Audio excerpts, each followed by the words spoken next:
It gives me. Hey, what's going on, everybody? What's going on, Dante, coach here? What's going on? Nothing much. Actually dealing with him right now. They wanted to start acting up as soon as we were ready to go live. But what's up to everybody out there? Welcome to the season finale of Ballroom Conversations with the Capital Ballroom Council. I'm one of your coaches, Dante Brown Balenciaga, and this is Hey, I am the other co-chair of the Capital Ballroom Council, Kenneth Garcon, and clearly Boris won a piece. That's why he wanted to be on the camera. He didn't want a piece. Listen, he got to go to North Carolina for the West Ball, and now you can't tell him nothing. Oh, that's awesome. So this is our season finale of season 1. I think it's a great way to end the season finale, right? We've had a lot of topics, and we really like to highlight everybody. So this was a great opportunity to really highlight a community of our scene. But before we do, I want to bring up our guest host tonight, who is also the Sergeant at Arms for the Capital Ballroom Council. Ready for it? Hey, Boris. All right. Jeezy Ebony. Hello. Hello. Let me put my drink down, Jesus. Hello. Welcome, Sergeant of Arms. How are you? I'm all right. How y'all doing? Good. All right. You excited about tonight? Yeah, super excited. This is actually I think it's gonna be really great. So been watching you guys. So I'm gonna finally add it on here. All right, what's up, James Icon? I see him in the comments. Hey, James. Flowers. What's going on, James? What's up, Steps? What's going on? All right, well, let's get the intro going and let's get this show on the road. Let's get the show on the road. All right. Let's go.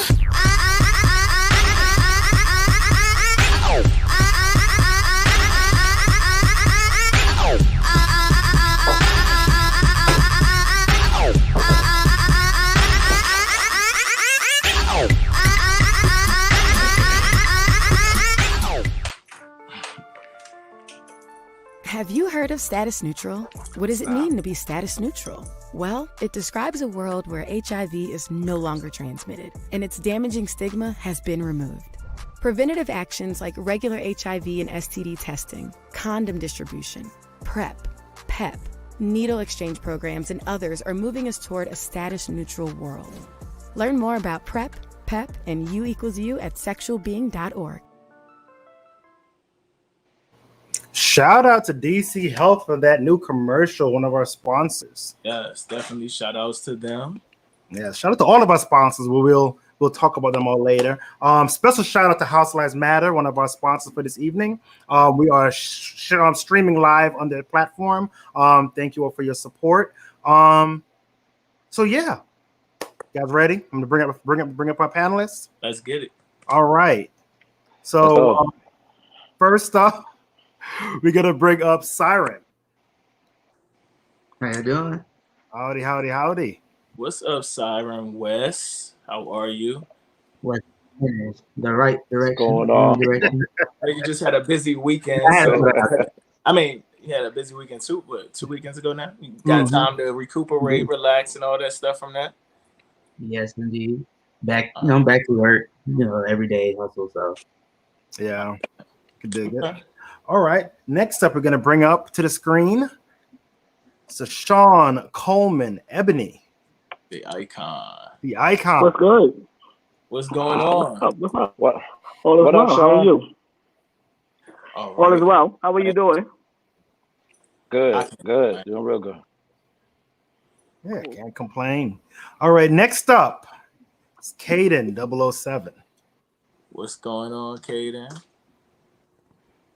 Good. All right. Next person we have up here is gorgeous Adonis Gucci.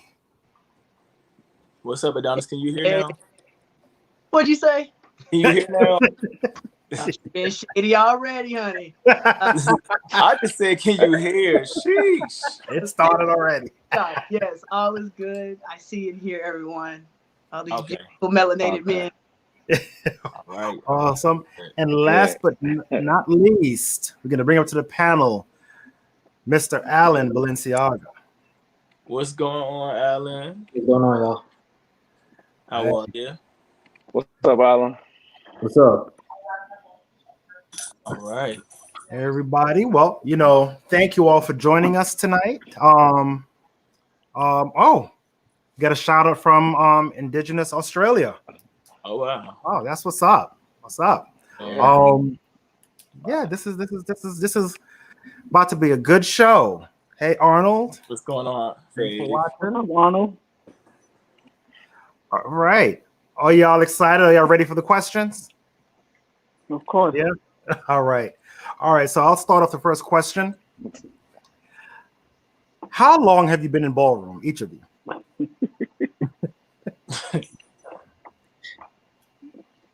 That's a trick question for me. Yeah, that's a trick question for me. I started walking balls in 1987. Oh wow. My first house was the House of a Bayside. Oh wow. And after that I'm an original member of House of Revlon. And now EBONY. Yeah.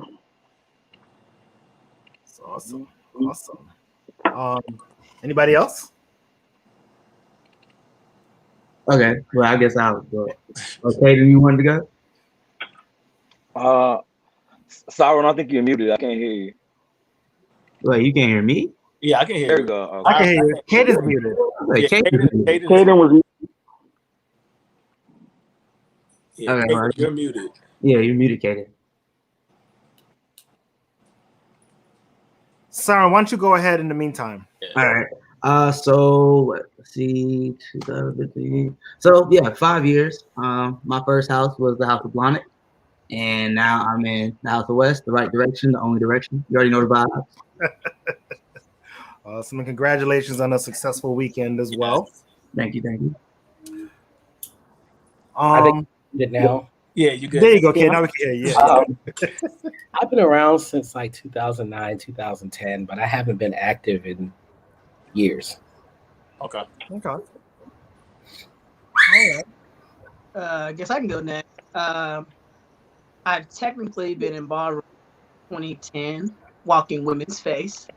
And during my transition, I gave myself some time to bake. So when I came back, I was in the house of Chanel, and proud to say that I was the first and only trans man father. Let's work on that. And then, one of the founding members of the House of Macy Margiela, and I am now at home at the House of Gorgeous Gucci. All right, awesome. So, and last but not least, Alan. So I've been in ballroom for about 4 years, maybe 5. I was at Ebony at first, and now I'm Balenciaga. Short and sweet. Awesome sauce. All right. Next questions for you, Dante. All right. So, and this is for anyone. Did you have any men of trans experience before you that inspired or motivated your transition? And if so, who?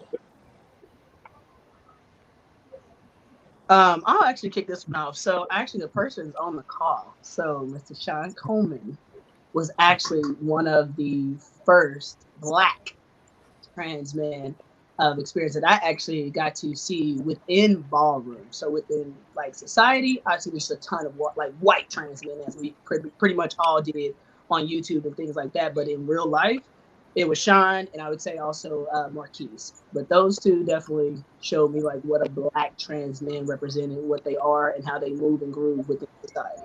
Thank you, Sean, for existing, sir. I appreciate you. Thank you. Nice. I'll go ahead and kick it off next. So my actual transition was actually inspired by someone who's not in Ballroom. A lot of trans guys know him. He goes by the name of Kenji or Wolf. That was the first trans man I ever met. My entrance into Ballroom, this person is actually on this call, Mr. Adonis himself. That was pretty much my mentor. someone I knew I could ask anything. You know, we were in the house with Chanel together, so we were pretty close, and I owe a lot of my ballroom knowledge to him. And then as I stayed in ballroom, Marquise and Sean and a lot of the older trans men, I started to meet them and pretty much learn from them as well. Awesome. Oh, thank you for that. Sean, he called you older fish. So Older fish. And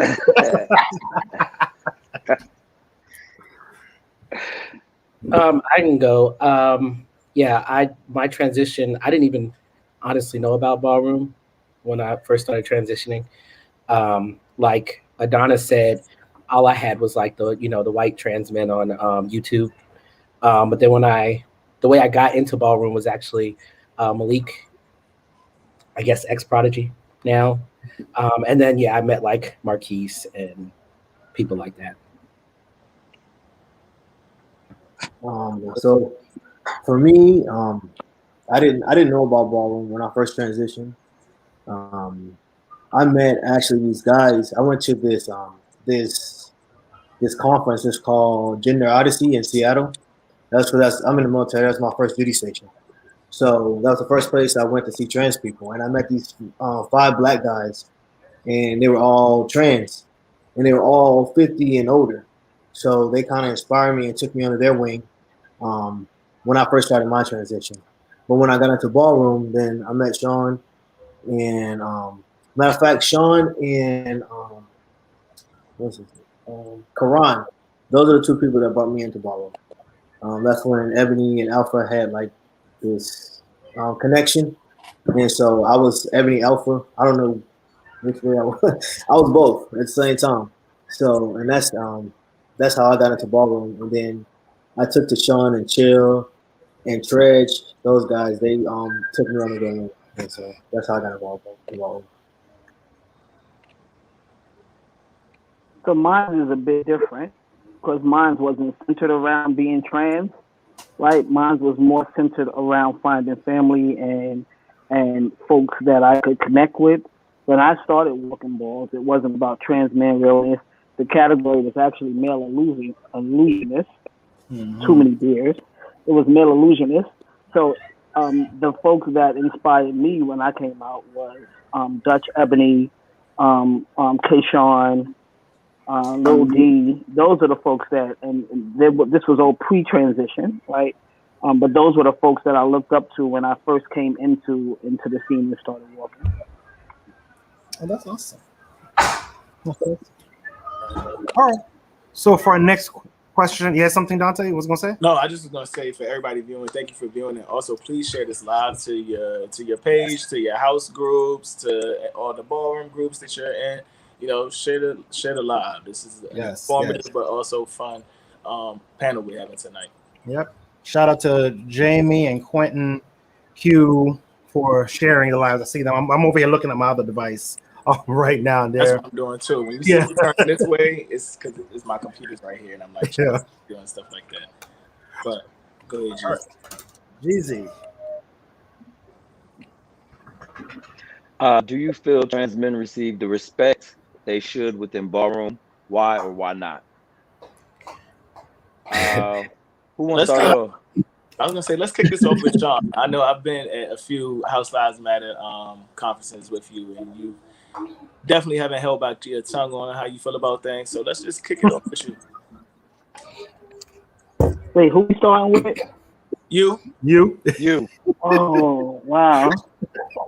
Y'all want me to choose? Y'all want me to choose violence, or which way y'all want me to go? We want you to tell your violence. Truth. Tell your truth.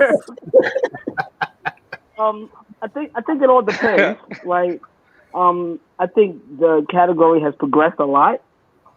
I think most folks in ballroom don't know enough about trans men to actually be respected.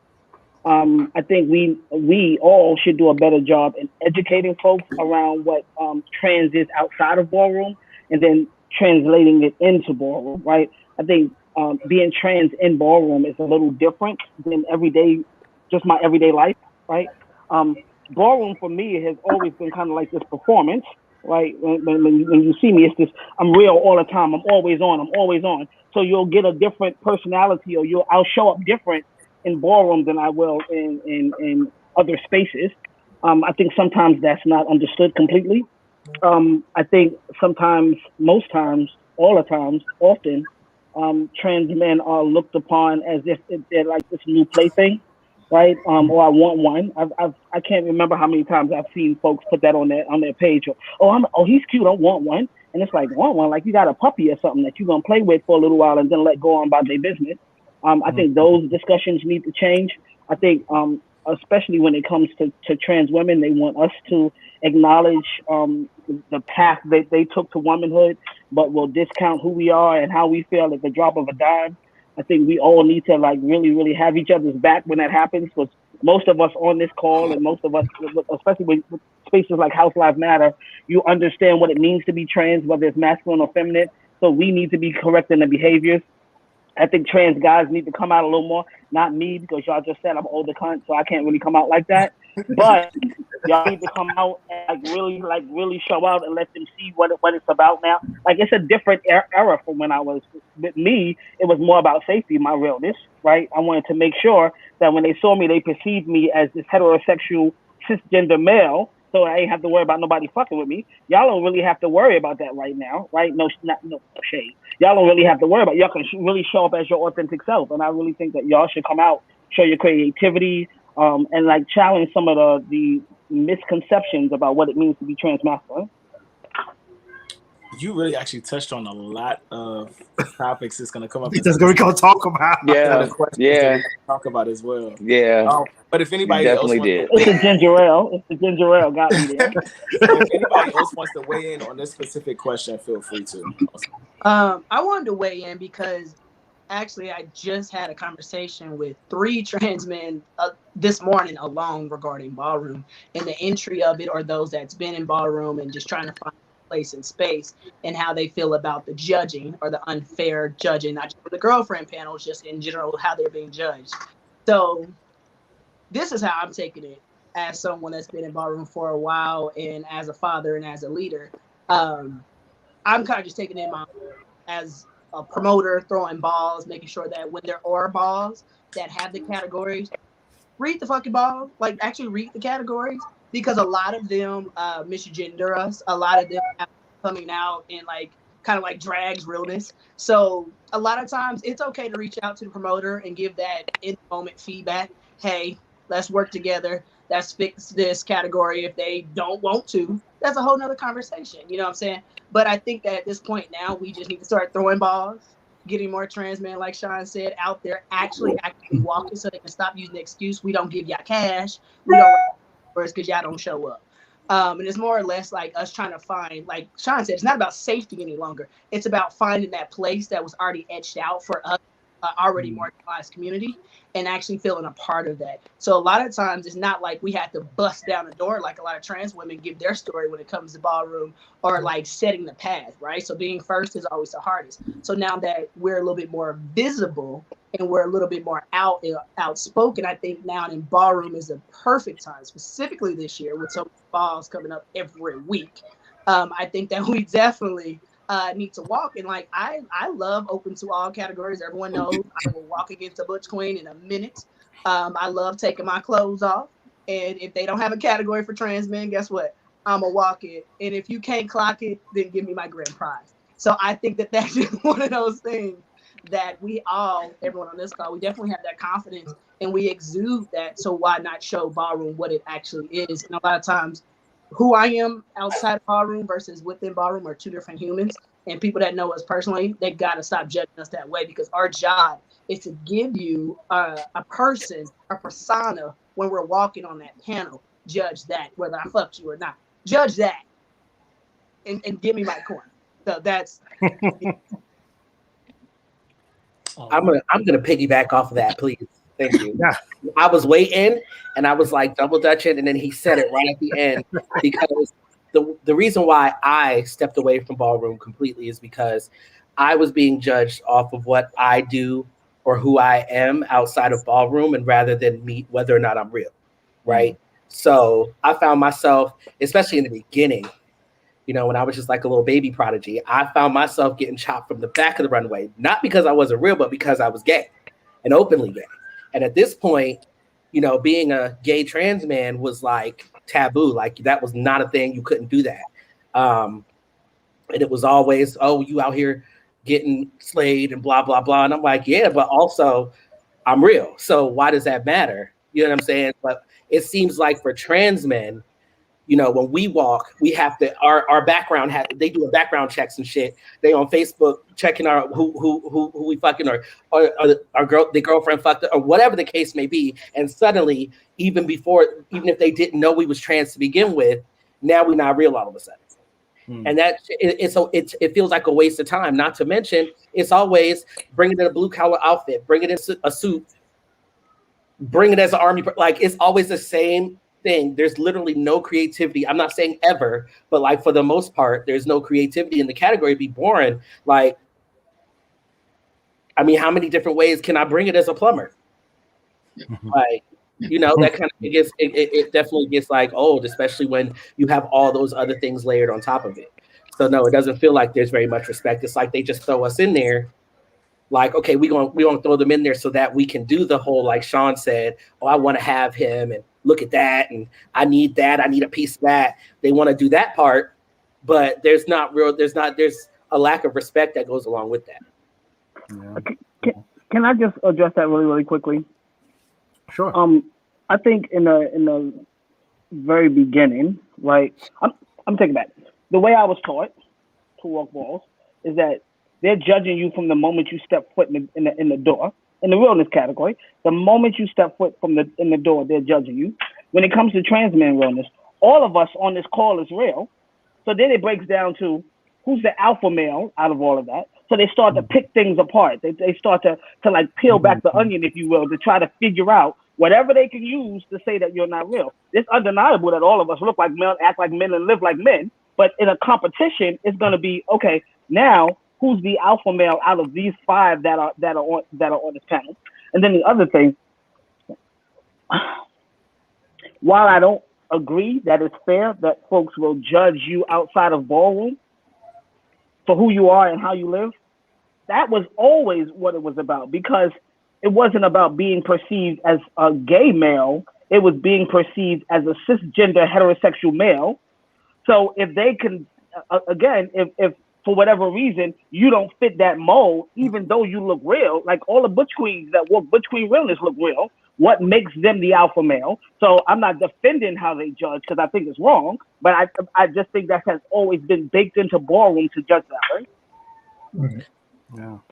But I feel like they do that only for trans men, because I know for a fact that it'd be like 90% of the thug realnesses are getting bent over every which way right after the ball and before the ball, and nobody cares about that. Like, not saying they don't actually care, but it's not as ingrained as it is when it comes to trans men. You know what I'm saying? And I get it. Like, I get what you're saying. I absolutely agree. I hear what you're saying, because I know that, but also that's something that takes away, like, why is it that, cisgender gay men, it doesn't matter how gay they are outside the ballroom, as long as in the ball, they're perceived as heterosexual cisgender men, but then trans men, because we're all real, even though all the butch queens are real too, we're all real. Now we got to get into how they getting and who they getting and why they getting. Because now you're looking at a girlfriend circle, and if we're going to keep it a buck, that's all it is up there, is a girlfriend circle. So they may be scheming on who they're going to bend over that night, and you may be, he might let me, but I know he going to go. So it still breaks down to you're entering into a space that has historically not been our space. That's their space. Yeah. So they can decide that they want to judge it that way. Not right, but they can decide that that's how they want to do it until we come and shake it up. Yeah. But I was going to say at the end of the day, because I've had commentators intentionally misgender us, and I see we have like Dion Christian on the call, and it was actually at his bar, and we had a conversation about it, because the commentator was like, "Come here, girl." And, I say girl like in a joking, loving, like other bad words we're not supposed to say. But it's the way he continued to say it. He was like, judge her. And I'm like, okay, honey, I'm not drunk. I'm not like, I hear you. And I just, let it be. But little things like that have been an issue within ballroom. So I would say, I think that, like, if it was started with male illusionists, I think any sense of femininity, and if they believe that trans all, because they always put us all together, all trans men are rooted in femininity, which is not true, because even prior to transition, a lot of trans men did not associate with anything feminine. And we already know your gender, your expression are not always the same. So I think that that's an educational piece. And again, shout out to House Lives Matter. And also shout out to James Icon, Mario Balenciaga, Jamie Balenciaga, just certain individuals that throw balls and make sure that those categories are clear, make sure those judges know what the hell they're doing and what they're properly judging. And also, like, there's just so many commentators that have called out individuals within the ballroom scene for being completely transphobic, specifically towards trans men, and intentionally misgender us, either it be on a post, we can do this all day, on a post, which I'll let that be because that's social media, but specifically in balls, not only is that degrading to our character and who we are presenting to you, it's like not saying our name and keep calling us by our dead, our birth, or given name. All that form is disrespect. So the moment that we clap back, it's seen as a feminine trait. Like, girl, calm down, you're doing too much. And it's like, no, you're fucking disrespectful, right? And just because I walk a thug category, because we assume thug means alpha male, which you just highlighted, half of them just got out of prison. They was like, well, I used to, do, performance, just got out of prison, girl, now I'm walking thug realness. I mean, come on. But, no shade to anyone that's giving what they're giving, but at the same time, allow us what we're presenting to respect that. If you have questions or, hey, if you don't see it, say that. Just say, I don't see it. But that whole misgendering thing that they do often, and I'm not saying they as in all of ballroom, I'm saying there are specific individuals. And for those that are a part of alliances or have different chapters that can help and control that, let's get a list or something where we can vet these individuals if they've been transphobic in the past. Just because you're queer is just a qualifier. We know it's not a unifier. So just because you're queer does not mean that you belong in this space. So if we're going to gatekeep other individuals coming in, let's gatekeep those that are actually in there and get their toxic ass out of here. I got one thing. Go ahead. I would say one thing about it too. I think they try to judge us the same as when it comes down to butch queen runners. Whereas we're talking about two different things, as we all know. We're talking about sexual orientation, because as a butch queen, they're already a man. Their manhood is already fully established when they hit the floor. They already know that. Whereas I feel as though we're trying to prove to them they feel as though we're trying to prove to them that we're men because of the trans in front of it. So when it comes down to it, a lot of times they'll try to judge us the same way. Whereas a lot of the butch queens are putting on a show, because I've seen some of them. They walk on the stage, they're one way. They win, they'll switch off and everything else. You know what I'm saying? Whereas we're saying 24/7 because this is who we are. This is our life. We're just giving you a glimpse of it, or I'm just bringing it to you the way you asked me to bring it to you. But all of us aren't thugs. All of us aren't, all of us aren't that guy. But when we walk into ballroom, that's who we are told that we have to be, because that's the only category for our category. Bringing in black. If you bring it in black and you have on something other than a t-shirt or some jeans or probably something like that, you probably ain't gonna make it. And we all know that. You could try it, but you probably ain't gonna make it. So I think it comes with also, if ballroom is gonna grow, everybody has to grow. So you're talking about the toxic people. Well, it comes with educating and growing. The category, like Sean said, on education on the category, this category has grown over the years. So it wasn't always trans man realness. So with it, the education about the category, because a lot of them don't even know what it is. They really don't even know who trans men are. It's what they think we do. But our lives and trans women lives are totally different. Like the stuff they go through and the stuff we go through is totally different. But because they both say trans, then they automatically assume that we're the same. I think that's part of the issue as well. All right. So the next question we have is, how do you feel about the fetishization of trans men often displayed within the community as of recent? So I've been quiet and I was waiting for this question.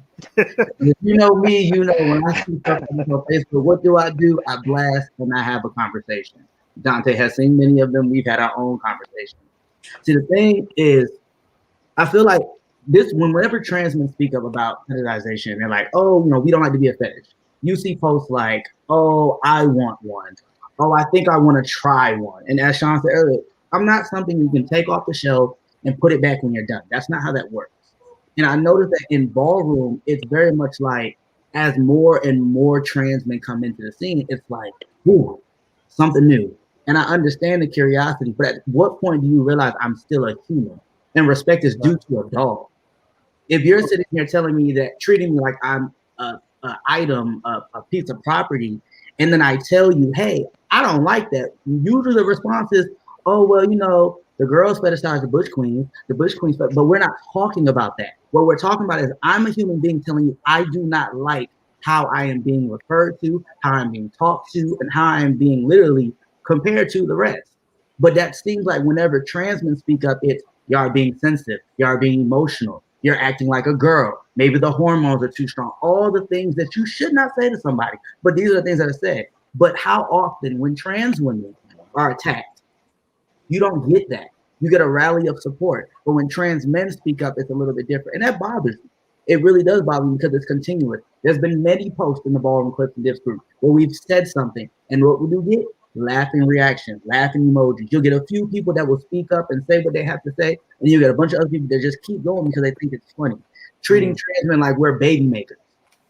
Oh, I wanna start a family. I want a trans man so I can have a baby. But you don't know if that trans man wants to have a child. Oh, I don't know if I like female anatomy, but you don't know if that trans man is a bottom. We aren't just one size fits all.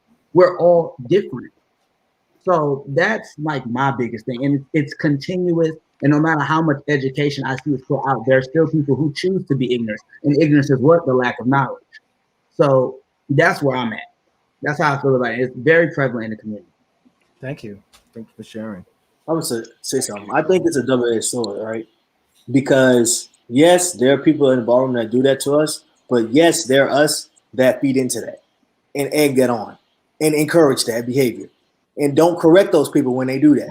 And they're your girlfriends until they say the wrong thing to you or they do it the wrong way, and now you don't like it because you didn't like the way they say it that way. But they've been doing this, or they've been saying it about people, other people around you. So we have to be careful because it's a double-edged sword. Like we can't, if we're gonna stop the behavior, we have to stop the behavior as a whole, or we have to, take it as it comes and grow with the behavior. I mean, grow with what they're doing, or find a different way to correct it. But you cannot egg something on or encourage something, and then at the same time cry wolf. You know what I'm saying? Like we have to either check other trans men, which trans men don't like to be checked. Other guys, some guys, you don't want nobody telling you what to do, how to do it, where to do it. And I don't want nobody telling me that because I'm a grown ass man, and ain't nobody gonna tell me how to do what I do, whatever. You ain't paying no bills. You know what I'm saying? But at the same time, the fetishization, you know that word. I can spell it though, but that word, it comes with the territory because we're not new because we're not new. Clearly, we got someone sitting up here that's been in the game more years than some of us been alive. You know what I'm saying? True thing. It's not new, but it's more visual, and that's in the world as a whole. So I think the way to correct it is to show more sides to us. We can't just keep coming out taking our shirts off and thinking that when we walk and sit in the audience, ain't nobody, they just gonna respect us as we come. That ain't gonna happen. We can't just every time we get on Instagram, every picture is a shirt off. Come on. We ain't talking about nothing. Maybe I paid have a conversation. I gotta speak. I gotta speak. Just one at a time. I gotta speak. I'm sorry. There are definitely trans men that enjoy being a fetish. And my whole thing is like more power to you. If you want to be dwindled down to your holes, that's your business. I'm not here to judge you. Do your thing. However, when I say absolutely the fuck not, I mean absolutely not the fuck not. I don't give a damn if I'm butt ass, booty ass naked in every single post. If I tell you that I'm not a fetish and you are not going to dwindle me down to my body parts or to the fact that you want to have kids, then that's what it is. You don't get to combat me and tell me no because such and such said that it's okay. I wouldn't give a shit. I don't give a damn about none of that. I said what I said. And then as soon as I speak up, now I'm girl this and not girl like, hey girl, it's girl like, oh, now see you being that's that female. Now that's how I can tell that you're a girl. And it's like, oh, now I'm a girl. I was just the nigga that you wanted to date because you just find me so attractive, but I'm so different and blah, blah, blah, blah, blah. Now your true colors are showing. And that's why that shit is disgusting, because at the end of the day, all they see is the aesthetic and a walking, talking vagina and uterus. And that shit is not okay. And I wouldn't give a damn. That's like saying, honestly, no shade, Alan, you know I love you down. Brooklyn is great, by the way. I am saying that's literally the equivalent of saying, well, if women don't want to be catcalled and raped, they should put on clothes in every single one of they posts. Because that's I have my shirt off does not mean I'm proud of my little nipples and things. I paid a lot of money for it. I want to show it. I should.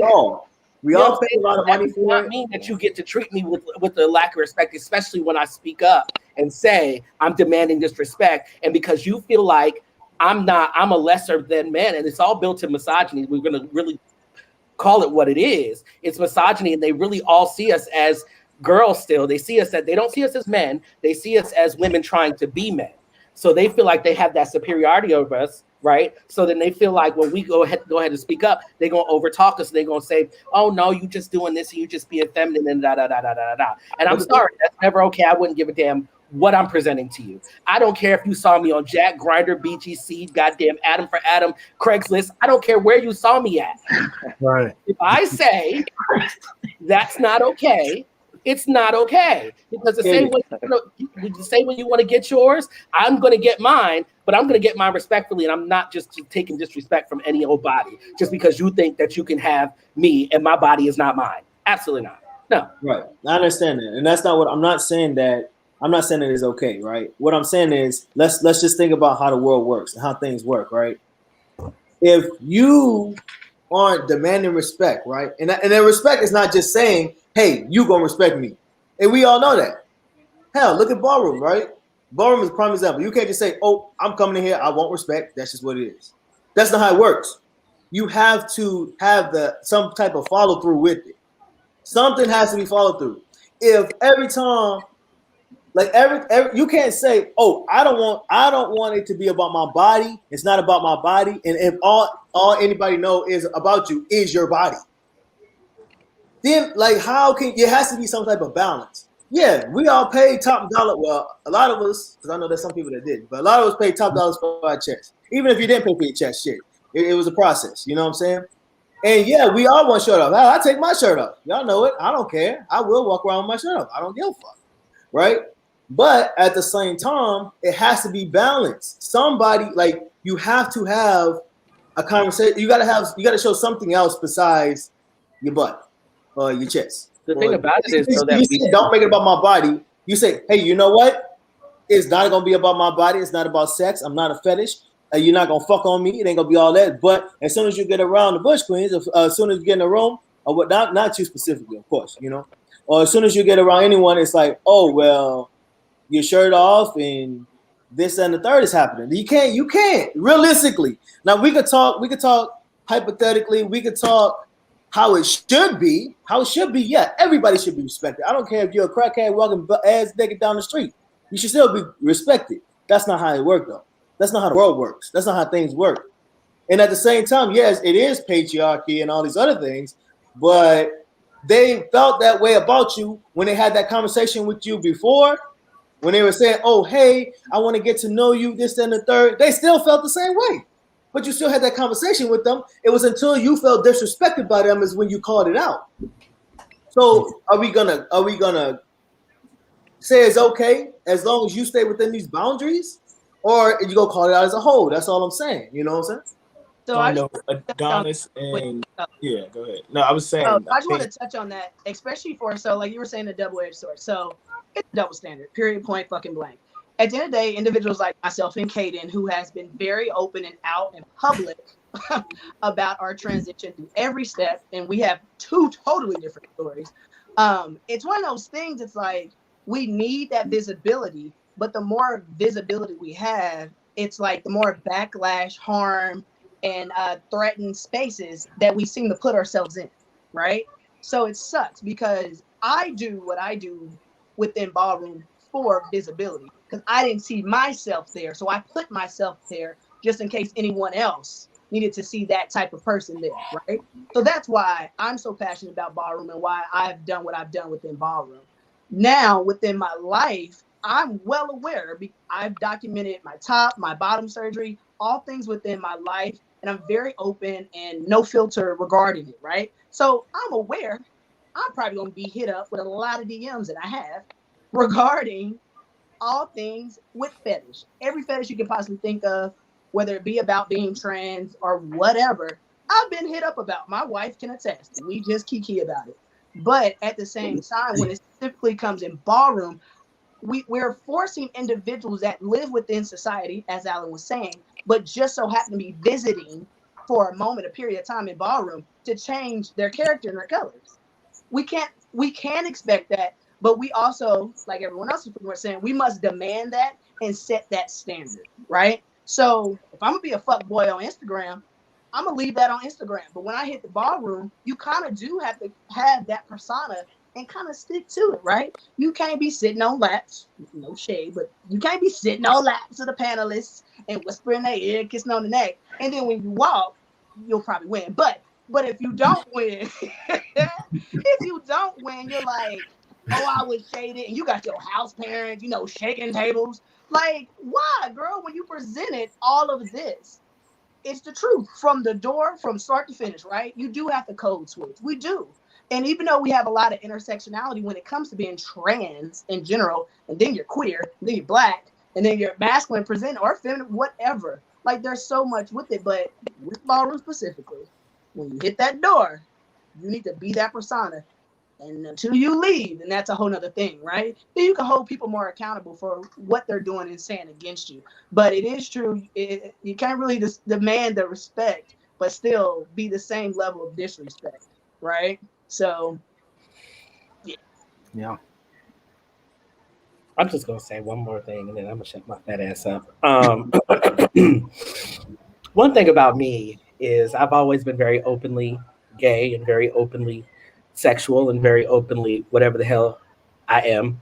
And two things about me is I am going to go to the ball and I'm probably going to be drunk and I am going to sit on the lap and I might whisper in the ear and things of that nature. But that shouldn't matter. And that's the thing, because we are the only ones, the trans people as a whole really, are the only ones that have to come in and code switch. Butch queens can just be Butch Queenie. The thugs, the executives, the schoolboys, they in the bathroom, excuse my French, sucking dick, doing coke, doing all the things they do. They walk out, they get to be real. It really, like, honestly, truly, from what I walk through the door, what I'm doing when I'm minding my black ass business shouldn't matter until I hit that floor. Until I hit that runway, that's the only time it should matter, because I am gay and I am attracted to men. So why can't I flirt if I'm at a ball and it's a fine ass man sitting there and he flirting and I'm flirting and maybe I want to take his ass home tonight? That does not mean that anybody that I'm being disrespectful or that I'm accepting disrespect, because what it is truly, it's not that every Butch queen is nasty and transphobic and fetishy. So I'm not going to talk to none of them, because if I talk to them, now I'm contributing to this disrespect that's happening. No, I'm just a human being that also, like I said, I be wanting to do mine just like everybody else do. But that does not mean I'm contributing to any kind of disrespect, and that does not mean that I should be susceptible to being fetishized and disrespected. Because I get it, a lot of trans men are with women or trans women, so when they walk through the door, they don't really have to code switch like me. I'm that trans man that I can't really get a haircut. I got to take my nails off. I got to do all this other shit just to walk into a ball. And now you're telling me I have to walk in there and be somebody else too? Why? And you're saying I have to do this not to win the ball, but to be respected and not fetishized? Why? I don't think we're saying it to not be fetishized while at a ball. At a ball, you can be whoever you want, but when you hit the floor, it's a different story.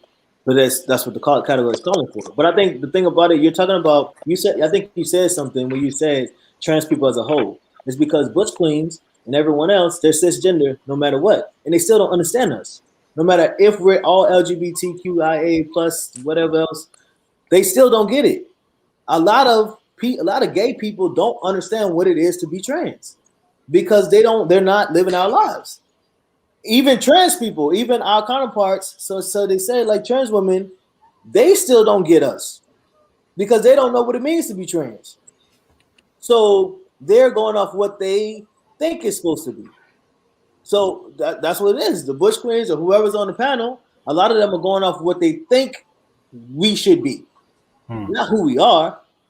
So we're not saying that when you get in the ball, you can't do X, Y, Z. But when you get on the ballroom floor and you walk, you got to understand what it is. Like it is what it is. People are going off of what they think it should be, like their perceived reality versus reality.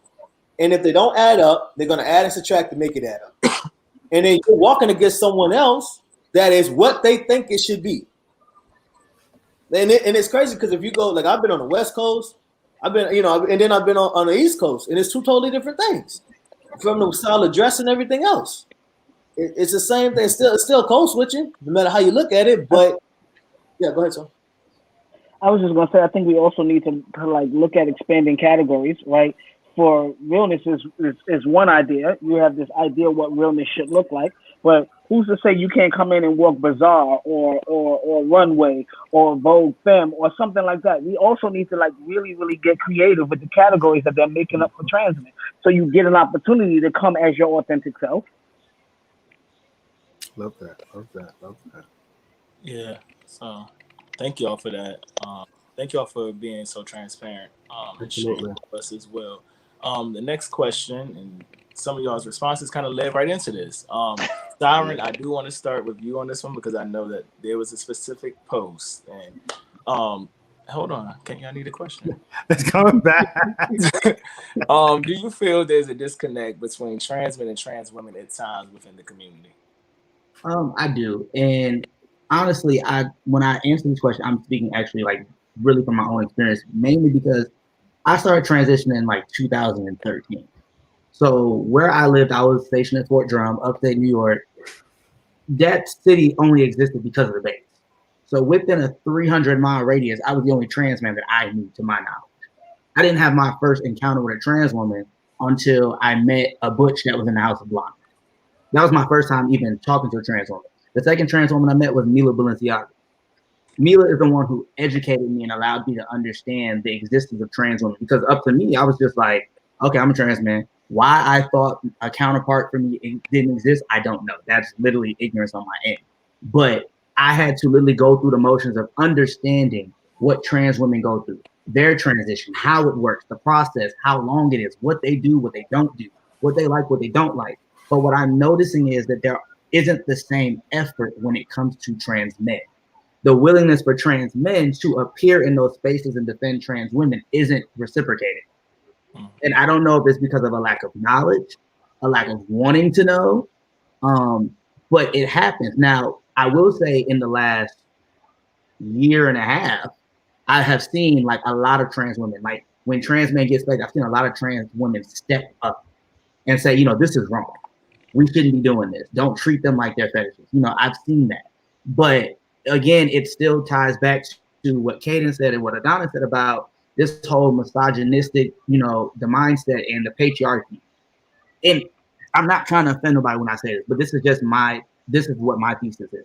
A lot of trans men, before we transition, whether you were living your life as butch, whatever, when you at some point, like when you were being identified as female, in society, you already know women are taught to be seen and not heard. Men are allowed to be vocal, they're allowed to be angry, but they're not allowed to be emotional, they're not allowed to show emotion. So you have two different groups of people who are raised in a society where they can only be one way, and then they just swap. So while you have some people are recognizing like, this is how I was brought up, now this is the new privilege I have, others are acknowledging that this is the new privilege I have, and I ain't worried about what privilege you got. There's literally a disconnect, mainly because people don't want to take the ownership and saying, I need to learn about my counterparts. I need to know what my counterparts are going through. I need to put myself in their shoes. You can't ask for people to support you and advocate for you, but you can't do the same for your counterparts. And my biggest issue with a lot of trans women is when I do vocalize and say, yo, this is kind of wrong. I don't really like the way you said that. Oh, yeah, you're being a girl. Oh, it's not that deep. Trans men are so sensitive. And the post that you're even talking about, I won't say the name because I ain't giving nobody no clout. But even in that post, there were comments from butch queens that were literally diminishing the visibility of trans men, disrespecting their anatomy, disrespecting their bodies. And then there were trans women that thought it was funny. And because the post was made by a trans woman, I don't know her from Jump Street. I just know her in Ballroom. I shared it. I didn't like it. And what happened? We got called sensitive. It got shared in the Ballroom clips in this group. We would be called sensitive nonstop. People were literally arguing that, oh, trans men do this, trans men do that.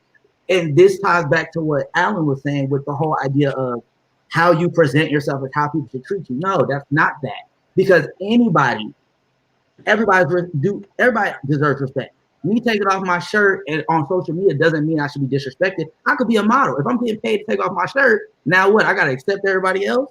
The same thing goes for sex workers. I can't sit here and say, oh, trans women who are sex workers should be disrespected because that's their occupation. No. So I'm not going to say the same thing about trans men. So I just feel like when it comes to the trans men and trans women, because we're not willing to educate ourselves on what we go through in life, we're so focused on who has it worse and who has it better, that disconnect continues to be there. Yeah. Anybody else? Kaden? Yeah. So I have been saying this for years, and I get a lot of backlash for saying it, but I'm gonna just be honest. A lot of trans women still benefit, even though I'm not taking away from the oppression and the things that are in place and the violence that they have to deal with daily and things of that nature. But it's been in spaces like Ballroom and things of that nature, there's still that benefit from male privilege. And I'm just being honest with you, because what it boils down to is and this is what I said before, trans men are not seen as men. We are seen as women who are trying to be men, right? Whereas even by butch queens, a lot of butch queens still see trans women as either gay men or a part of like the gay man squad, right? So trans women get to get away with anything. They can do whatever they want, however they want, as long as they're still feminine and girly, which I also don't agree with, but whatever the case, we're not talking about that. They can use their bodies however they want. They out here posting on Facebook about, turning tricks and doing all the things, which of course I don't judge. They can top, bottom, left, right, up, down, however they want. But as soon as a trans man does that, oh, the world ends. And a lot of that hatred and a lot of that backlash comes from other trans women. And it always boggles my mind. I cannot tell you how many trans women have literally cursed me out in my inbox because they feel like I'm not a man because I'm gay. Like literally cursed me out. They started by hitting on me and then cursed me out because I'm not gay. I mean, because I'm not into them, because I'm not into women. And I'm like, but I respect you as a woman. I'm respecting you. I'm not dwindling you down to your no, but now all trans men are sensitive and they box us all into this one group, but you can't do the same thing to them. You just can't. But all trans men are the same for a lot of trans women. There are a lot who aren't like that way. And those are the only ones I really associate with. But I see those types of posts all the time, like all the time. And they dwindle us down to our parts just the same. So I feel like there's a big disconnect in that space. And I feel like there's a lot of education that needs to be had on both ends. Anyone else? So I wanted to say, so a conversation we had at one of our House Lives Matter, I think it was in Dallas. We spoke about the generational gap. So I have a lot of great bonds, and a lot of my mentors are trans women. And what I've learned is, I guess I will compare it to Ballroom back in the day when they were worried about losing their friends to deaths of AIDS, right? And then all these other pandemics that have happened or epidemics that have happened where they were losing their friends, that was their main focus. I think with trans women, this is what I will say for me, my soul, my heart, what I believe. I think the disconnect comes from right now and from the beginning, their safety, right? They're killed at much higher proportions than anyone in the world. And by, you got it, Black men. So when they see us as Black trans men, this is from those of mouth, not speaking for all trans women. Obviously, they're not on here to represent. But what I've been told is that's what they see. And then they try not to see that because we do have a shared experience of our transness. So then they try to tap into our Black woman femininity, right? Which is the number one victim of this world, right? Is Black women. We know that, right? Completely undervalued. We get that. So I think that there's like a lot of that has to do with that disconnect. I think a lot of people break trans men down, right? They break us apart as if they're trying to figure us out to put us back in a box. And we're like, no, honey, we've done that to ourselves already. This is the presentation I'm giving you with the fucking bow, accept it and take it. And I think that that's one of the things. And I also will say from someone that told me this, they said they are jealous of our experience because of how we're able to have the passing privilege very early on. Whereas a lot of them, these are all societal norms, which I don't agree with, but a lot of them feel like they don't have that passing privilege as easily as us, and that we can move through society as stealth as we would like. And we can choose our life's path and our lovers and our jobs much easily, whereas they don't have to, or they have to deal with much more backlash. So that's kind of like the feedback I've gotten. I don't feel I know it exists, right? So this is me speaking from privilege. I know it exists, but I don't feel the disconnect when it comes to trans men and trans women from my experience, because I see them as siblings, right? So for me, I always try to make that connection personally, whomever I meet. And again, that was my first experience of anything trans. So for me, they have always been my mentors. But I think that some of those pieces have a lot to do, and it's rooted in, as we already have stated, misogyny, racism. It's a lot of bullshit that I think that we have to carry and we have to deal with ourselves. And I think we tend to project and definitely kick that back towards our siblings, which is the trans men. I think we, as trans men, kind of have to swallow it and take it and deal with it. Because if we express, like we are now, how we feel, because I can only imagine what's going to happen after this video. Once we express openly the things we feel, I think that then that becomes an issue. And also with the generational thing, I believe a lot of trans women and a lot of trans women in Ballroom have been very vocal about this. They didn't say what they were doing. They didn't say the surgeries they were getting, the moans that they were on. They wasn't giving you referrals and let you know who their doctors were. They were keeping that very quiet. And then now you have all these trans men, because everybody say it's so new. It's not new. Social media became a thing. So we're able to document our journeys, and we're very open and vocal about it, because representation matters. And having that visibility has given us much more safety. Yes, it still puts us in harm's way, but it's also given us more of a shield as well. And I kind of feel like I said, that generational gap, I think that a lot of that disconnect comes from that, because a lot of younger trans women, they lean towards their previous, mentors or those that came before them, how they did their transition, and they kind of take on those personas or attitudes or behaviors, just like in your family. You learn hate, right? And you learn these behaviors, but I don't think that it's always truly what's meant to happen. I think it's just an educational piece in the end. You gonna say something, Sean? Go for it. Yeah, I think it's a couple of things, right?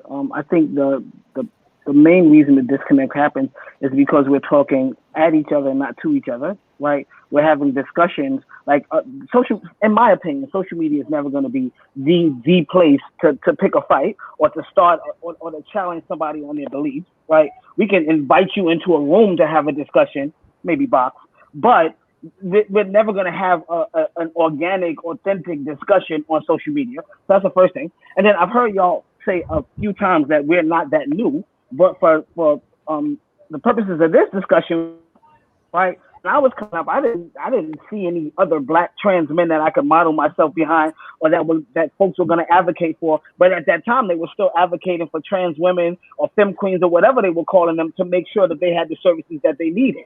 So we're the last one at the party, meaning they have not done any research. And this goes into the work that I do. They've done absolutely no research on what it means to be a black trans male, how the hormones are going to impact our body, and like none of these things. And we expect Ballroom to be so well versed in it when society isn't. So I think we really have to figure out ways that, like, the one disconnect I will say is what trans women will say, oh, you're taking up too much space. You're taking up too much space. Well, sis, you've had the space for a long time. Invite me into the space so I can now have a discussion around what my needs are. But we can have those conversations in a way that's organic enough that nobody feels like they're being left out. And I think that's what needs to happen, you know? Awesome. Thank you for that. Thank you for that. Thank you all for sharing. This has been great so far. We're going to take a quick break to show a commercial from one of our sponsors, and we come right back with our next question. Step up, prep up to help keep you free from the risk of HIV. Descovy for PrEP, a once-daily prescription medicine that helps lower the chances of getting HIV through sex. It's not for everyone. Descovy for PrEP has not been studied in people assigned female at birth. Talk to your doctor to find out if it's right for you. Descovy is another way to PrEP. Descovy does not prevent other sexually transmitted infections, so it's important to use safer sex practices and get tested regularly. You must be HIV negative to take Descovy for PrEP, so you need to get tested for HIV immediately before and at least every 3 months while taking it. If you think you were exposed to HIV or have flu-like symptoms, tell your doctor right away. They may check to confirm you are still HIV negative. Serious side effects can occur, including kidney problems and kidney failure. Rare life-threatening side effects include a buildup of lactic acid and liver problems. The most common side effect was diarrhea. Tell your doctor about all the medicines and supplements you take, or if you have kidney or liver problems, including hepatitis. If you have hepatitis B, do not stop taking Descovy without talking to your doctor. Ask your doctor about your risk of HIV and if Descovy for PrEP is right for you. Get help paying for Descovy for PrEP. Learn more at StepUpPrep.com. All right, welcome back, everyone. Welcome back. Shout out to a couple people. Susan Miz has been on air. It's going on Shady. There's another from Jonathan. Yes, you're welcome. There's a question from. I saw Q on here. I'm sorry. Oh, I was talking about Q. Q's been participating on there. Oh yes. Q. Shout out to Q Garcon for me. There's so many names, but this is a very, very, very active conversation. We see a lot of people chiming in the group. Sonia Raya, yes, we actually did a panel for Mother's Day. Sanira, thank you. Yeah. I was trying. I'm so sorry. Yes, we actually did a panel for Mother's Day with all trans women. If you go to visit our Capital Ballroom Council Facebook page, you'll see the video up there. So the next question is actually going to come from Jeezy. Oh, all right. Is there a stigma attached to men of trans experience and sexuality?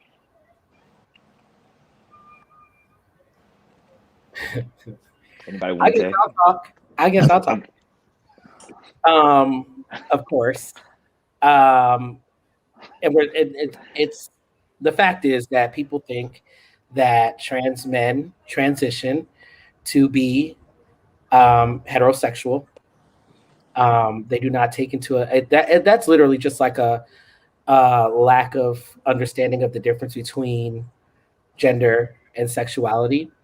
However, when we're talking about stigma, what it turns out to be is if you are anything other than the cisgender, heterosexual, normative, cliche trans man, you are seen as less of a man. You're not as much of a man as the other trans men. And that type of shit literally irritates me because it pits trans men against other trans men because now they're all in competition to be seen as man enough. Which is why there's so many DL trans men. Trust me, I know.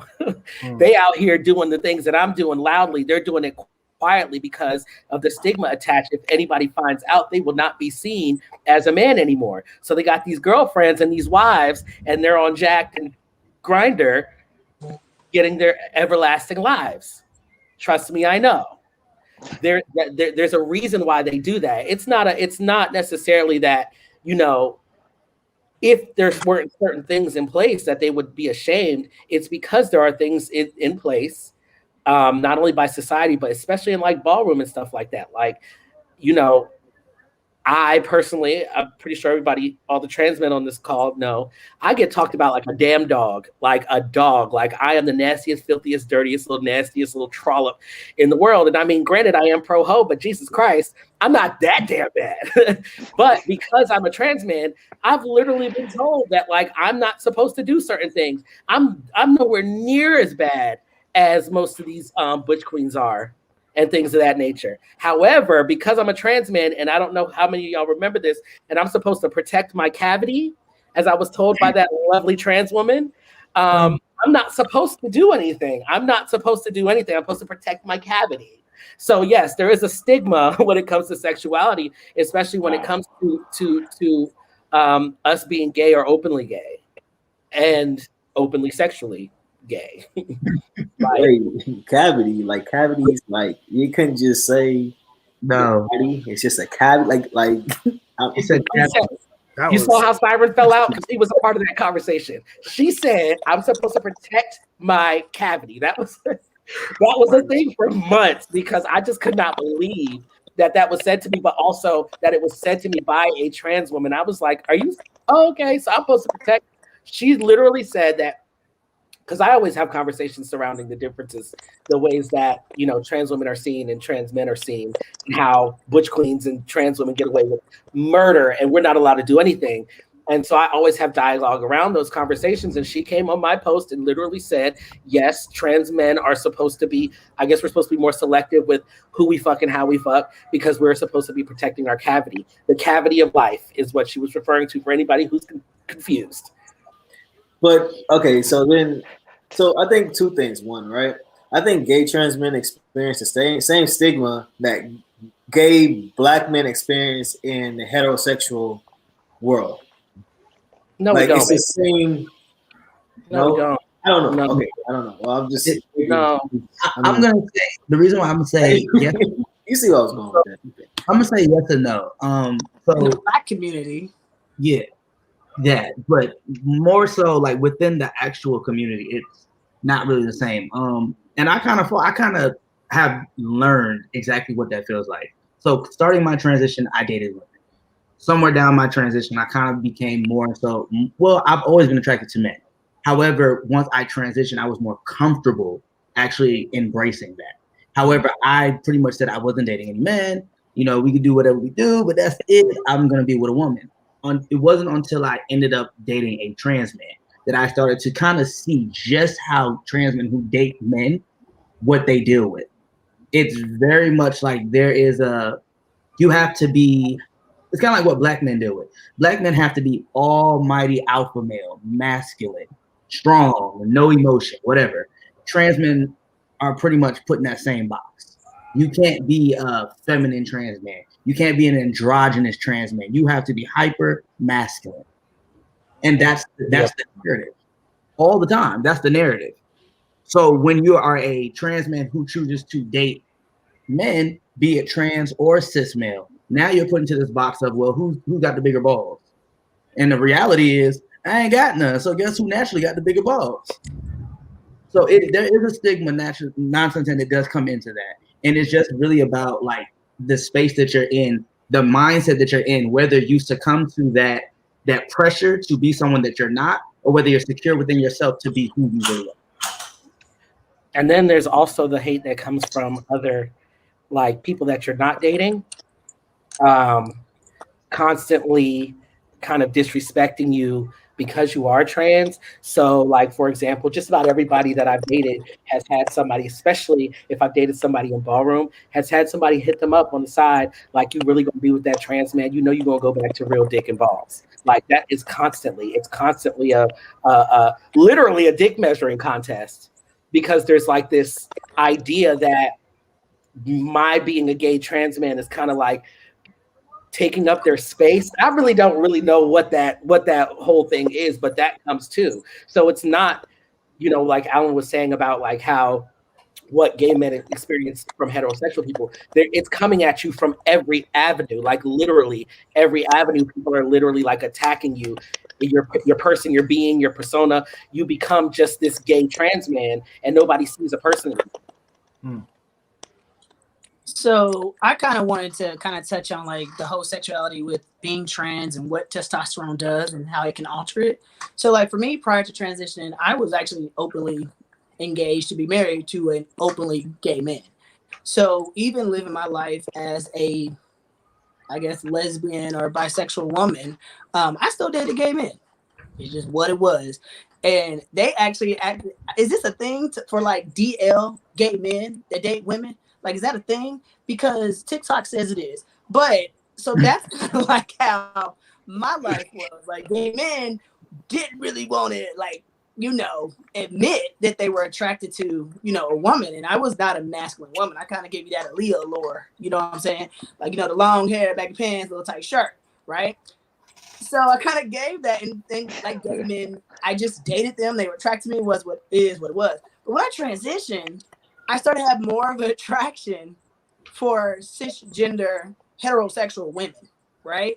It's weird. And then later on, because I'm almost past 10 years, the attraction kind of is just what it is. Kind of very fluid, but still towards more of that masculinity, whether it's within the male or female shell. So for me, I only mention that and bring that up because we already are fucking dealing with our own internal shit when it comes to the stigmas that are attached, the shame, the guilt, the vulnerability that we are forced to allow or afford other people to experience with us, right? So we're already dealing with that internally. So externally, personally, I don't give a fuck about whatever stigma that is placed on me when it comes to that because I've never cared, right? But I do understand a lot of people deal with this on a much heavier level. Gender dysphoria is real, let me tell you. And when there's a lot of gatekeepers within the health community, I know Sean can speak to this, honey. And then to know that there's case studies that don't even record us to actually assist us with the needs and resources that we need and we should be afforded. Like that's a whole nother thing when it comes to mental health. So for a lot of people, it's a key. Like, it's a stigma. Everyone has a stigma when it comes to your like sexuality. No, not like us. Not like us. And I'm not trying to sound like a victim, but we kind of are victimized when it comes to this. Because again, it's not like people don't understand. And it's like, we're going to keep this thing because it's too hard to explain. No, I didn't come into my transition to be a walking encyclopedia or a walking Google to educate you on basic necessities of how to be fucking respectful, right? Yep.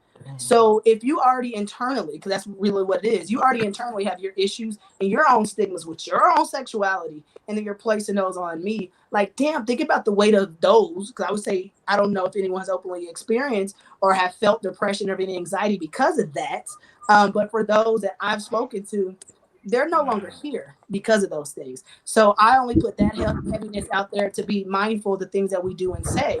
Like it's not normal. These are not normal things. So to have these stigmas about us and our sexuality, this is not normal. So let's fix that and rectify that and just stop the shit. Stop the shit. Thank you. Y'all, every time a question pops up, y'all just like I can't even say enough. I'm just gonna sit here and just like speak. It's been a lot of head shaking. Like yes, a lot of head shaking. But I was gonna say too, that's what this is for. Like really, this is for us to provide a space for you all to be able to talk to the community, because oftentimes y'all aren't provided these spaces where y'all are able to speak and we sit back and listen and learn. Yep. So that's very important. So many comments on here saying thank you for this conversation. So you guys are definitely dropping knowledge. So shout out to Victoria Kirby York over at NBJC, National Black Justice Coalition. She's another one that said, I appreciate this convo. Thank you. And it's been a lot. A lot of people in the pews said thank you for that. Like people are like, oh wow, because like to Dante's point. And we said this in the beginning. We want to give everyone a platform to really talk and educate us. All right, so the next question we have. Over the past few years, there's been an uptick of sexual assault against trans men. How can we create a safe space for men of trans experience, both within and outside of Ballroom?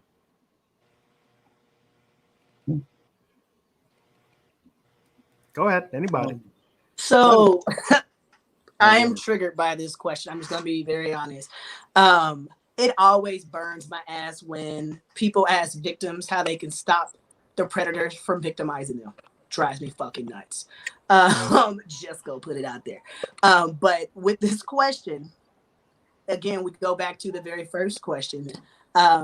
It's all about respect, in that we are humans, and we are one first, right? So how you would treat anyone that you genuinely care for and don't want to see harm to them is how we should be treated. There's no special sauce or recipe. There's no special little room or door that we need to be able to go through. So, you know what I mean? So that we can be protected from these fucking predators. They need to be removed. That's the end of it. I think that we kind of put a spotlight on it right now, right? Because we are very vocal. A lot of trans men have vocalized different assaults that they've experienced within their house members, house parents that are still house parents. So things like that, like we have vocalized that, and a lot of those things have been brushed, under the rug. Again, I think it's a cultural thing within the Black and brown community, specifically within the brown community, within the Black community, where we kind of like, hide that. Like, that's the uncle, that's the assaulter. Let's just not have the kids buy them, right? And we have that within the ballroom community. We literally have those leaders like, that's just how they are, girl. Just don't hang out with them, after a ball type shit. And it's just crazy to me, like. At some point, we really just have to remove those predators, because they're not just victimizing us, they're also victimizing others. And they probably already were victimizing these individuals, and then they got to us.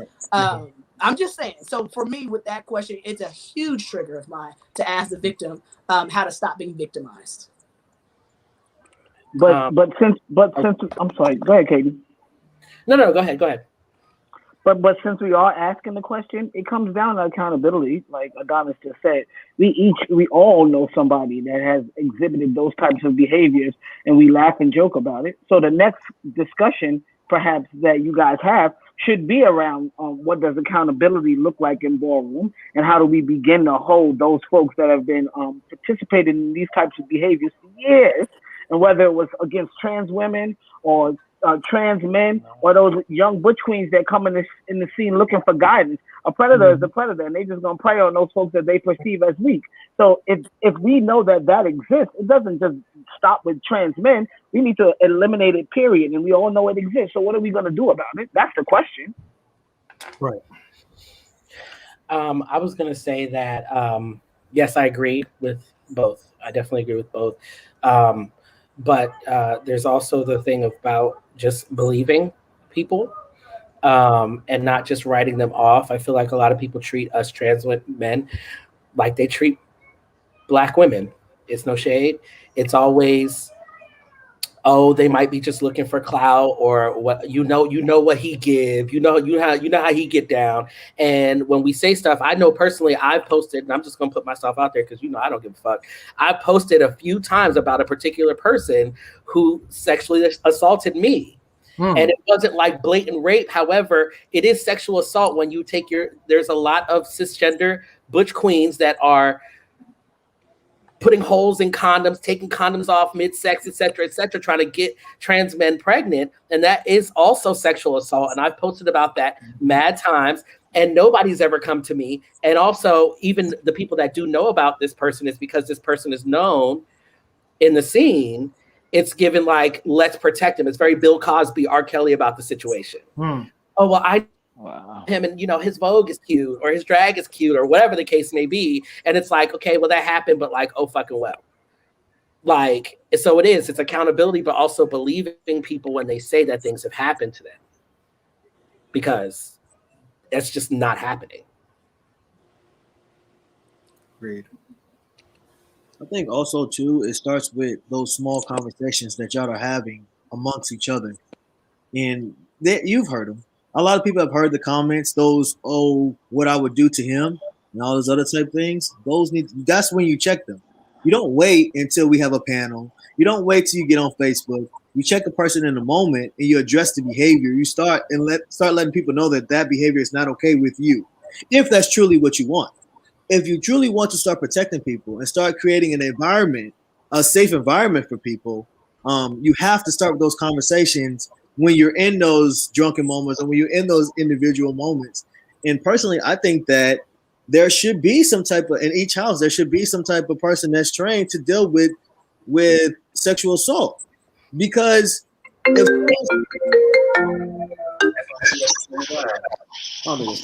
But I think that sorry, I'm at my cousin's house. But I think that when it comes with sexual assault, people they need help. They need professional help, and some people can't afford it. And they need to be able to talk to someone. And you need to be able to train other people what it looks like. Because it's not just, oh, I'm just gonna aggressively attack someone and rape them. That's not what sexual assault looks like all the time. And someone that has been sexually assaulted, sometimes they're going out and having more sex. Because that's a tale of sexual assault. And some people go to it, some people run away from it. So it looks different amongst different people. Some people are doing drugs to hide the fact. You know what I'm saying? Like, we have to get Ballroom has become more than just what it started out to be. It has become more than that underground scene, that small underground scene in New York. It's become more than that. So we need to grow with the scene. The scene needs to grow. We need to put measures in place for things like that. You know, it's awareness. Sorry, but that's my point. Damn. Thank you for that. Yeah. Real talk. Thank you. All right. Again, thank y'all for y'all's transparency and your vulnerability on some of these topics. Because as we were putting it together, it was like, this is a little heavy. Yeah. So that's why we tried to mix in some of the stuff in the beginning too, because we were like, this is a little heavy. But you know, there's always someone out there that needs to hear someone else's story. So that's why it's important that even though the conversation, the question sometimes are uncomfortable, for us to have them and have them in a public way, so more people can hear and know that they do have community behind them. Dante, you ready for your question? Yes. All right. I think we actually. We actually answered that one, right? Yeah. Anyone else want to chime into that one? Or we good? Nope. Good. All right. All right. So this is our question. Share one thing you want to say to all the trans men out there watching this stream. So I'm man, that's a lot for one thing, but I'm gonna pick the one thing that I know resonates with me, specifically in Ballroom, because I made this mistake. A lot of the times when you come into a new scene where you're kind of pressured to be this person that you're not, don't fall victim to that pressure. Be you, because I made the mistake of allowing other people to make me dislike certain people because of their situations with them. And when you're a trans man, it's like they pit us against each other in Ballroom. And a lot of the times you don't realize that's happening until you've severed and ruined possible relationships with people who really can be your family. Like, when it's all said and done, all of us as trans men, like, we all walk a different life, but the one thing we have in common is that transition, that uniqueness, the things that we deal with in our transition. So what I can say to all trans men out there coming into Ballroom, walks of life outside of Ballroom, build these relationships with your trans brothers. Don't let people create these beefs and these issues based off of who is the alpha male and who's not.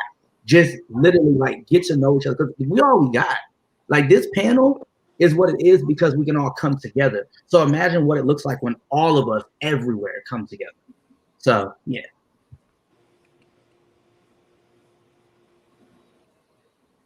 This is the final question, so we want to hear from everybody. Everybody, yeah. Yeah, about to say, who next? I'll go. I just say, don't let Ballroom change you. Don't let it make you dull yourself down or dim your shine or not be yourself because you want to fit into the box that Ballroom is, because it will weigh down on your mental health and things of that nature. And at the end of the day, Ballroom is this small facet of your life. And a lot of the times we can get in it, and it's so fab when you first get in it. There's all these things, there's all these amazing people and all this talent and all this stuff, and you get sucked in, and then it consumes you. So don't let it consume you. Don't let it take away from who you are as a person, basically. I can go next. I would say it's kind of what I always share whenever I interact with any trans man. It's like if I was talking to my younger self, right? I would always say I wish I transitioned earlier because I transitioned late in life. But take your time. I would say mental health is a huge importance. It should be a priority over anything you do. That's just my personal advocacy. And also, everything you need is currently within inside you. Period, point blank. I believe that wholeheartedly. So the things that you are seeking, whether it be from other individuals or the entities, trust me when I tell you it is inside of you, whether it is now or later you come to that realization, but trust yourself. Just and trust the process of all things when it comes to anything of transition. We are forever transitioning in different facets of our life. So understand that. Yes, it's become trendy to say it when it comes to transgender individuals, but we are forever transitioning, and that's the goal, to continue to change. And also be fucking kind to yourself, right? Mm-hmm. Give yourself that space to fail and fuck up. Trust me. The more you fail, the better you will become. Trust me.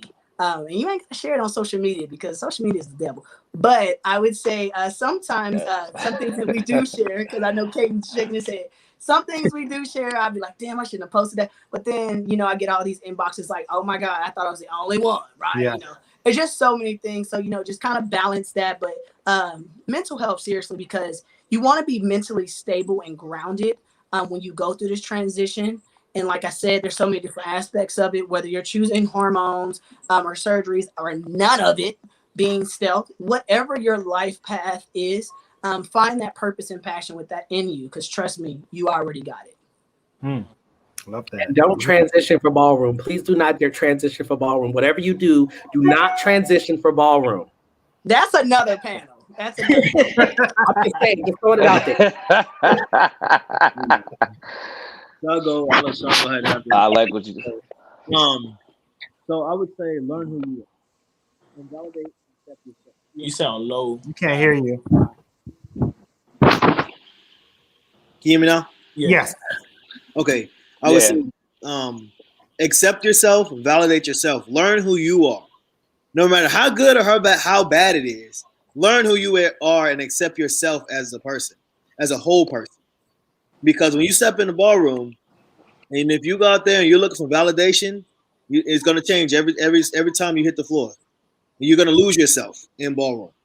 Don't lose yourself. So once you learn who you are and know who you are and find your strengths, because there's something, especially if you're in a house, someone brought you in the ballroom, somebody saw something in you. So find your strengths and grow it, water it, work on what you have as a person and the strengths of yourself. And then offer it to ballroom. And if they don't accept it right now, doesn't mean they won't accept it later. Just keep going. You're not going to win them all. You might get chopped. Just come back.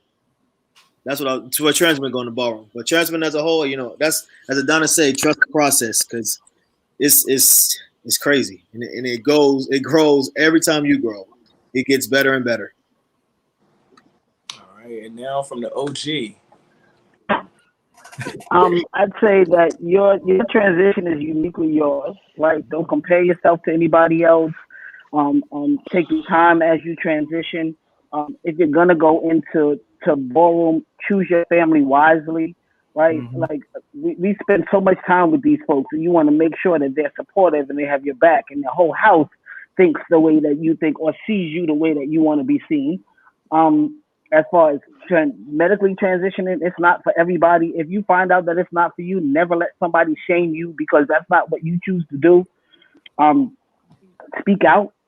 If there's something that you feel like you need, if it's assistance, whatever kind of assistance it is, don't be ashamed to ask for it.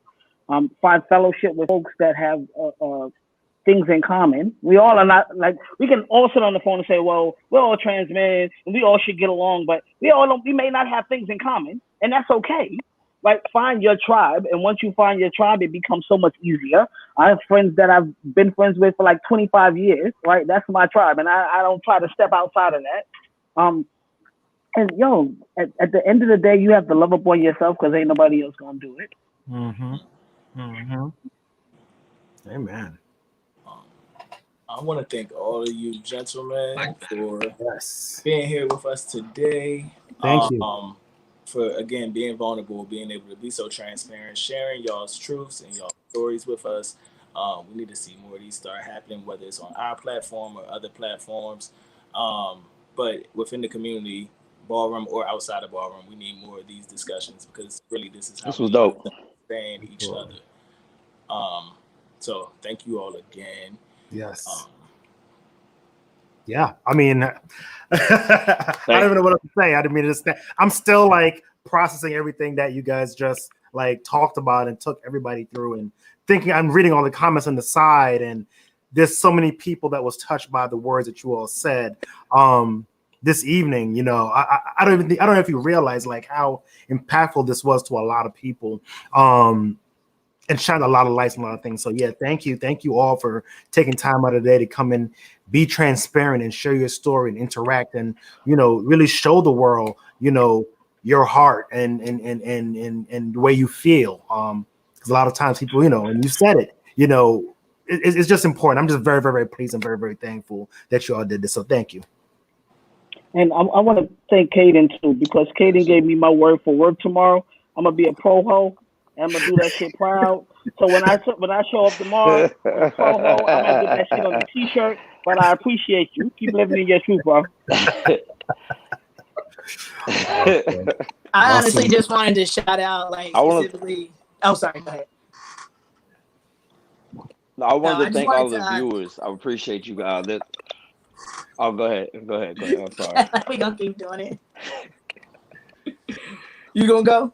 Go ahead, Adonis. You go. Paper, rock, scissors. All right. No, I was gonna say, for me personally, I didn't see this until later. I just want to thank my wife. She's in the comments, and she actually is the reason. Let me stop saying that. It sounds like she pressured me, but she is a huge contributor to my transition. She's someone that seen it early on, seen something within me, and helped me. I guess, like Alan said, water that within me and help me through it all, literally. I know a lot of us have, people or spouses in our life that have been huge contributors to our well-being, our mental, physical, and spiritual. And she is definitely that rock for real. So I just wanted to see that because I saw her and I was like, oh, okay. But also, like, personally, Dante, like, listen, sir, aside from the things that you do within the House of Balenciaga and the leader that you are within Ballroom, I would say the very first time we met in for House Lives Matter, it was just a genuine vibe. And I would say, to be honest, at the time, I was very torn and very traumatized by Butch Queens, if I must be honest. Just had a bad experience specifically within Ballroom. And when I met you, I was like, oh, you look like him. I'm not going to say who, but I was like, oh, you look like him. And I was just like, whoop. But no, you definitely helped me change my perspective. And not be that typical asshole that I'm asking people not to be towards me, and then judge everyone that I see just based on a category or who they choose to represent themselves within a community. So I just want to say thank you for that, and you've been consistent throughout this time and all the advocacy work that you've done within and outside of Ballroom. So thank you, I appreciate that. That's it. All right. Well, Jesus. Go ahead. I had a question. I know we didn't bring it up. I didn't bring it up during the discussion and everything. I just want to know: is there a way, and maybe anyone on this panel will be able to tell me that trans men could be seen represented more on panels, as judges, because we rarely see a trans man on the judges panel. So how do we? Well, Sean, the icon said he's not walking anymore, but he'll be on panels. Shady's on panels too. We need to see y'all there too, because it shows us at a different level. We're just not on the floor no more. Like y'all are up there judging everybody else, just like anyone else up there judging. So we need to see that representation too. I can't come out because they misgender me. I'm going on somebody's mouth. I would say personally, I usually get asked to judge the panels. So this is why so this is not an excuse. So the rest of the world don't try to add this to us. But I have ADHD, and I'm gonna be honest with you, there are certain categories that I will go to sleep on. And that's just not fair to y'all. So I'd rather have someone at my house that's a much better active individual judge. But we do have quite a few trans men, and I agree they don't really pick them. And like I said, they're pioneering icons within the trans man category and face and everything, but they just seem to, I don't know, is it them that not So that's what I would say. Is it the trans men not wanting to judge the panels, or are they not asking them? Because I've been told twice, and I've also experienced literally like I'm not similar to what Sean said. I'm not judging because I don't have time for the bullshit. So I don't know if again that has a lot to do with kind of the traumatization within Ballroom and that relationship with trans men maybe. Yeah, and then just from a promoter's perspective, I think it could be just also there's like I think you have the generational and the status part in the conversation too, where a lot of promoters they want to if they're gonna put a judge up there, they're usually looking for someone that probably is like a strong statement or a legend or an icon before having them to judge, and then again it comes down to hey, do they feel like actually judging? So there's a lot of components to it. Fair enough. All right. So Dante said y'all need to get y'all status and like do more. Dante didn't say that. Dante shit. You know, all right, it's time for us to go. All right, thank you all. Have enjoy your night, everybody. Peace. All right, good night. So, team. I get out of here. I got you. All right, it's just us. What's going on? This was great. Great show. I think it was the perfect season finale. I loved everything about this show. I think that it's highly informative. Yes.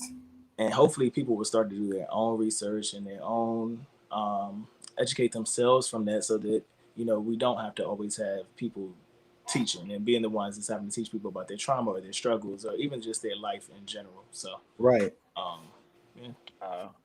Really, I like the participation that was going on. A lot of comments, a lot of thank yous, and we need to have this conversation. So that to me makes it all worthwhile. Yeah. The comment section was on fire.